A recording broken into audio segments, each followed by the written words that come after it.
Labvakar! Ar vēlapēdu riņķojot pa pilsētu uzzināju, ka tepat Vecrīgā meklējam mūsdienu latviešu virtuve, ka sēdošs darbs ir ārkārtīgi kaitīgs kājām un ka Vecrīgā nu skatāma velosipēda izstāde. To arī braucam apskatīt.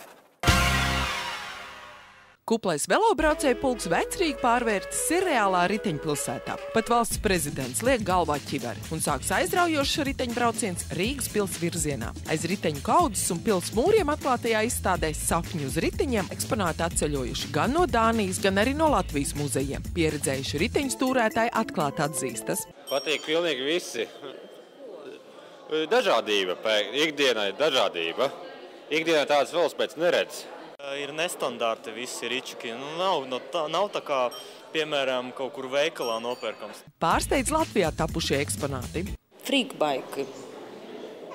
Latvijā ražoti, taisīti, Andrejas elā taisīti velosipēdi, sametināti no sazin kā, ko zēni ir atraduši, šķūnīšos. Ērmu ritenis latviski. Joku ritenis? Jā, tā, lai savādāk nekā citiem ir. Lai grūtāk man augt ir, bet lai jautrāk. Ērmu ritenis var būt kā stāsts par slimnīcas gultiņām vai apcer par oranžu burkānu. Turklāt tas radīts ielai. Freakbikam ir tāda baigi foršā īpašība. Ja tu brauc ar parastu riteni, tad esi riebīgs uz gājēju, uz trotuāriem un uz brauktos ar freakbiku. Tu vari braukt, kur gribi, un tev visi priecājās. Praktiski ļaudis pret freakbiku lietošanu ir skeptiski. Nē, praktiski tādas labāk. Nē, pārāk bīstam būs. Nogurdinoši arī būs. Izstāde ir kā sapnis par dzīves stila liecībām riteņu pasaulē, kas vedina sēsties uz velopēdas. Vai braukt ar velo vai iet ar kājām, tā ir pamatīga slodze apakšējām ekstremitātēm. Kā rūpēties par tām?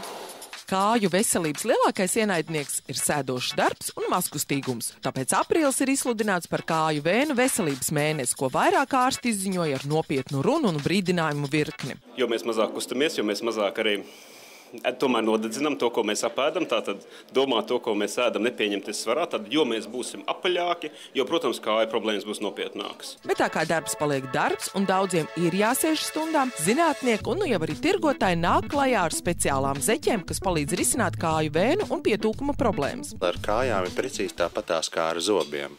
Zobi regulāri ir jātīra un kāju vēnes ir regulāri arī jākopj. Vai jāvelkā kompresijas zeķis, vai jāvingro pareizi. Kamēr vīriešiem pieejams vien melnas un brūnas, modernās kompresijas zeķis sievietēm ir gana krāšņas. Es kā reiz turu rokā ļoti nopietnas otrās kompresijas pakāpes zeķi sarkanā krāsā. Es domāju, ja kāda sieviete šo te zeķu uzvilktu kājās, es domāju, ka neviens nekad nepateikt, ka viņai kājās ir kompresijas zeķi. Pirms ārstniecisko zeķu iegādes jāveic rūpīga kāju apmēru noteikšana, lai izvēlētu piemērotāko izmēru. Zeķu uzvilkšanas procesā jānovelk gredzeni un garu nagu īpašniecēm jāvelk rokā pat gumijas cimdi, bet pirmajās reizēs zeķi uzvilkt ir gana piņķerīgi. Tomēr, kad zeķis ir uzvilkts, kājām ir vieglāk un solis izskatās raitāks, un kamēr par speciālo zeķu valkāšanu ārsti ir pozitīvi noskaņot, ļoti puktīgi viņi kļūst, kad vaicājam par tautas dziedniecības metožu pielietošanu kāju problēmu risināšanai. Nekādā gadījumā neieteikt pašam uz savu roku, pirkt kādas vēnu tabletes vai vēnu ziedus, un sākt viņas lietot ar domu, ka tagad es pats sevi ārstēšu un izārstēšu vēnes. Tad tik jāatcerās pirmais skaistu kāju likums – kustēšanās, un otrais – speciāls zeķis, ja kājas tomēr gurst. Visā pasaulē pavāri iecienījuši nacionālo moderno virtuvi, arī letiņu nesnauž un galdā ceļ mūsdienu latviešu ēdienus.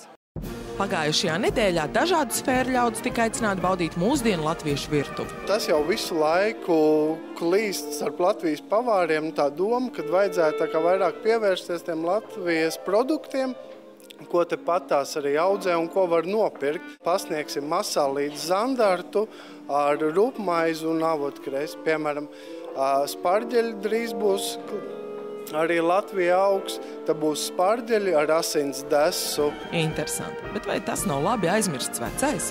Pirms kaut kādiem, 5 gadiem varbūt tās restorānā, tie ēdieni neskaitījās restorāna ēdieni, tie skaitījās ēdnīcu vai, ēdnīcu ēdieni, bet tagad pavāri viņas uzķūnē un pasniedz nedaudz savādāk, bet ar to patīkamo mūsu bērnības garšu. Senākušie ļaudis baudīja kazas sieru pelnu bļodiņās, jogurta augsto zupu ar zaķkāpostiem, cidoniju putes un citus brīnumus. Protams, tie priekšstati vai interesi priekš latviešiem, kas ir latviešu ēdieni, ir intriģējoši. Un jāsaka, šeit būs jāatnāk un kārtīgi viss jāuzzina, kas tas ir. Šobrīdējā situācijā, es domāju, ļoti labs pavērsiens.